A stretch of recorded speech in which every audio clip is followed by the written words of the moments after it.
Bueno, otro de los, decires del mezcal que he escuchado es que la nota profusamente ahumada es un error en el mezcal. Eso me ha tocado verlo en redes sociales, en algunas degustaciones que he asistido, y vamos a ver si esto es un mito o es una realidad. En realidad, la nota profusamente ahumada puede ser un error. Bueno, en la lección pasada revisamos cómo se crean esos, cómo se crea la nota ahumada, y esto es debido a tres compuestos químicos, como es el guayacol, el mequinol y el furfural, mayoritariamente, y va a depender aquí el tema ahumado, que esté muy ahumado o que no esté tan ahumado de la técnica artesanal tradicional. Para comprender esto, voy a explicar qué es la técnica artesanal tradicional y cómo esta influye en la creación de ciertos aromas y sabores en el mezcal.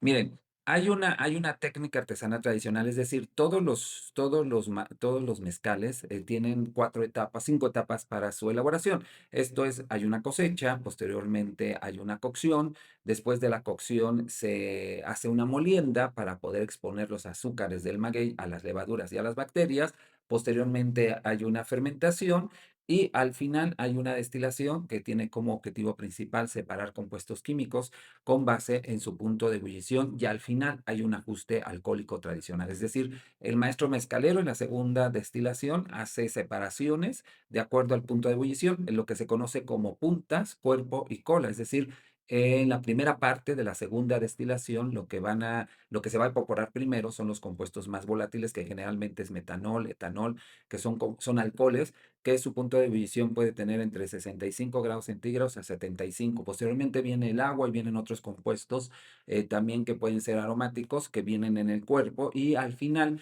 vienen generalmente los ácidos y algunos otros alcoholes que necesitan altos grados de centígrados para poder tener su punto de ebullición. Así que el maestro corta puntas, cuerpo y cola, mayoritariamente en casi todo el país, pero al final de esos cortes lo que hace es hacer una mezcla de esos cortes para darle su toque, vamos a decirlo así. Es como la sal y pimienta de la elaboración del mezcal, ya que pone como base el cuerpo, donde hay más agua y otros compuestos químicos, también etanol, metanol y otros compuestos químicos aromáticos, y lo que hace es que le pone chorros de colas. En las colas generalmente vienen algunos tipos de ácidos grasos y algunos tipos de alcoholes, cetonas, etcétera, que tienen, y terpenos también, que tienen notas aromáticas. Entonces le pone como un chorrito, lo revuelve y lo que quiere lograr es un perlado perfecto, que más adelante lo veremos en las clases, un perlado perfecto, porque el perlado es un indicador cultural de calidad del mezcal. Para que él sepa que su mezcal ya está bueno con este ajuste alcohólico, necesita el perlado. Estas técnicas que utiliza el maestro, ya sea al final o en el proceso de elaboración, que son algunas diferenciaciones o particularidades que tiene cada región, se llama técnica artesanal tradicional. Esta técnica artesanal tradicional es el saber hacer, es el conocimiento del cual es el portador el maestro mezcalero. Para que se entienda un poco, voy a enseñarles esta gráfica, que es aquí en el lado izquierdo ustedes ven que el conocimiento, es decir, la técnica artesanal tradicional de elaboración, la tiene el maestro o maestra mezcalera, y esta técnica va a establecer con qué magueyes trabajan en la región, porque las regiones mezcaleras trabajan con los magueyes que crecen en su región y algunos de ellos son endémicos, y así ha sido por 3 o 4 generaciones dependiendo de la comunidad. Asimismo, la técnica artesanal tradicional les dice con qué artefactos trabajar, es decir, de acuerdo a ese conocimiento que ha pasado de generación en generación, les dice o les dicta a los maestros que tiene que ser en olla de barro, que tiene que ser en tina de madera, que tiene que ser en cuero de vaca la fermentación, que tienen que machacar con burro, con buey, a mano, porque ese conocimiento ha pasado de generación en generación. Es decir, va a dictar los artefactos que se utilizan, pero también va a dictar esta técnica artesanal tradicional, ese saber hacer del conocimiento que porta un maestro o maestra mezcalera, les va a dictar los tiempos y las formas. Es decir, cuánto tiempo lo tengo en cocción, cuánto tiempo lo tengo en fermentación, cuánto debe durar la destilación, en qué momento corto la punta, en qué momento corto el cuerpo. Todo ese conocimiento es un conocimiento que ha pasado de generación en generación. Ahora, cabe mencionar que esta técnica artesanal tradicional, esta receta, no es una receta individual, es una receta colectiva. Yo pongo el ejemplo del mole. Por ejemplo, los moles del Valle Centrales de Oaxaca, sobre todo los que se dan en la ciudad y municipios conurbados, la receta de ese mole la comparten todas las cocineras tradicionales.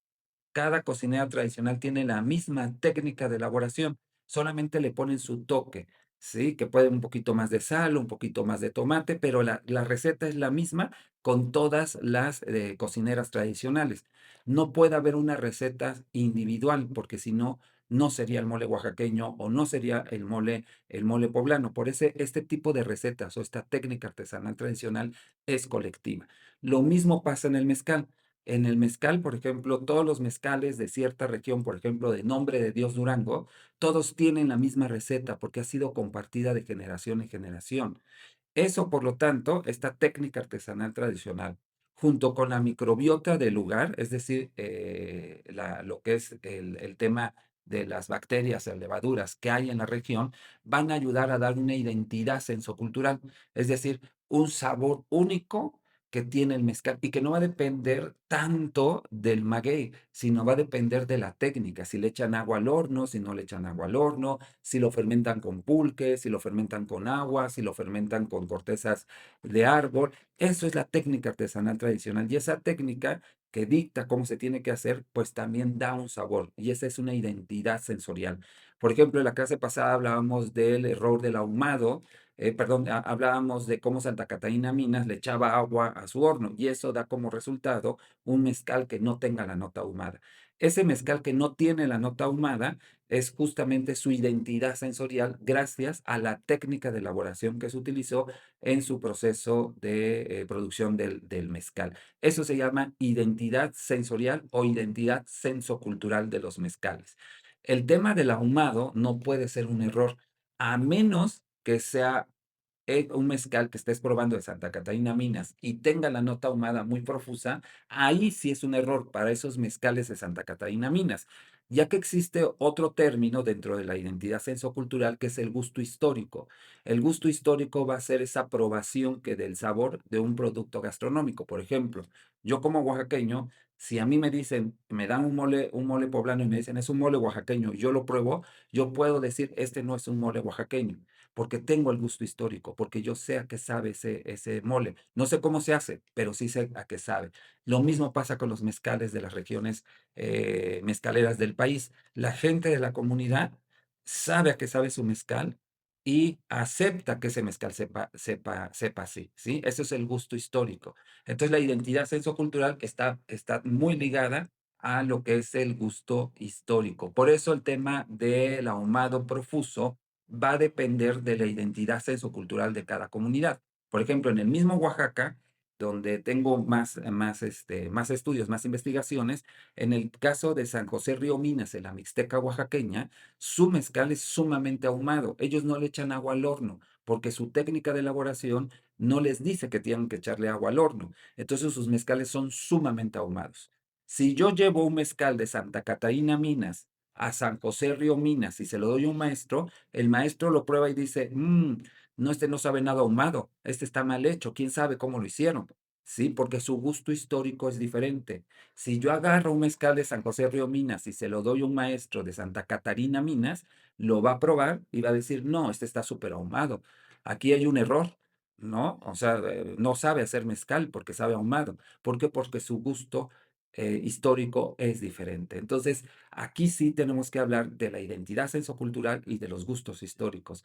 No podemos hablar en mezcales tradicionales de errores, porque va a depender mucho de la técnica de elaboración de la comunidad, su identidad sensocultural, junto con su gusto histórico. Este tema de la identidad sensocultural lo vamos a ver más adelante en las próximas lecciones. Así que, por lo tanto, el tema de un ahumado profuso es un error, es un mito porque va a depender mucho de la identidad sociocultural y por supuesto del gusto histórico de cada región mezcalera del país. Nos vemos en la siguiente lección.